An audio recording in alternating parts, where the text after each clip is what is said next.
দেশের বিভিন্ন স্থানে সভা সমাবেশ ও মানববন্ধন সহ নানা খবর জানাচ্ছেন আবরার মাহি।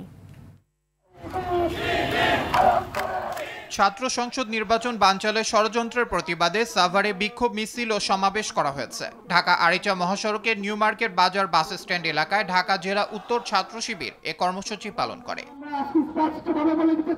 বরিশালে ডাকসু নির্বাচন বানচালে ষড়যন্ত্র, চবি ও বাকৃবিতে শিক্ষার্থীদের উপর হামলা এবং ছাত্র শিবিরের বিরুদ্ধে মিথ্যাচারের প্রতিবাদে বিক্ষোভ সমাবেশ করেছে ছাত্র শিবির বরিশাল মহানগর শাখা। চাঁদপুরে হাজীগঞ্জে বিএনপির প্রতিষ্ঠা বার্ষিকী বানচাল এবং যুবদল ও ছাত্রদলের নেতাদের বিরুদ্ধে অপপ্রচারের অভিযোগ এনে সংবাদ সম্মেলনে লিখিত বক্তব্য পাঠ করেন সাবেক যুবদলের সভাপতি মিজানুর রহমান সেলিম। মৌলভীবাজারে শ্রীমঙ্গল উপজেলা স্বাস্থ্য কমপ্লেক্স পরিদর্শন করেন জাতীয় নাগরিক পার্টি এনসিপির কেন্দ্রীয় কমিটির যুগ্ম সদস্য সচিব প্রীতম দাস। এ সময় হাসপাতালটি ঘুরে দেখেন এবং রোগী চিকিৎসকদের সঙ্গে কথা বলেন তিনি।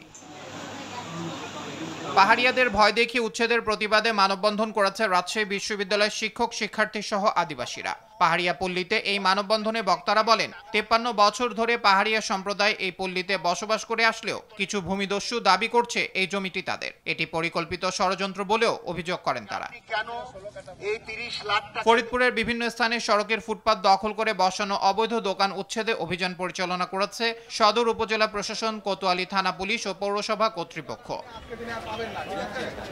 নোয়াখালী দ্বীপ উপজেলা হাতিয়ার চেয়ারম্যান ঘাটে পণ্য উঠানামায় বাধা সৃষ্টির অভিযোগে মানববন্ধন করেছেন শ্রমিকরা। চেয়ারম্যান ঘাটে বিআইডব্লিউটি এর পন্টুনের উপরে মানববন্ধন করা হয়।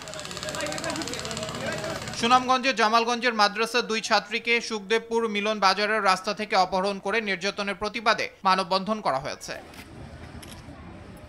একই জেলার মধ্যনগর কড়াইবাড়ি ও দোয়ারা বাজার বাসতলা সীমান্ত এলাকা থেকে চোরাচালানে 23টি ভারতীয় গরু আটক করেছেন বিজিবির সদস্যরা। পটুয়াখালী থেকে বিরল প্রজাতির গুরুতর আহত একটি সজারু উদ্ধার করেছে এনিম্যাল লাভার্স অফ কলাপাড়ার সদস্যরা। উপজেলার বেতমোর গ্রাম থেকে সজারুটি উদ্ধার করা হয়। যশোর ইনস্টিটিউট পাবলিক লাইব্রেরির উদ্যোগে শিশু লাইব্রেরির আনুষ্ঠানিক উদ্বোধন করা হয়েছে। উদ্বোধনী অনুষ্ঠানে প্রধান অতিথি হিসেবে উপস্থিত ছিলেন ইনস্টিটিউটের সাধারণ সম্পাদক ডক্টর আবুল কালাম আজাদ লিটু। আবরার মাহি, RTV।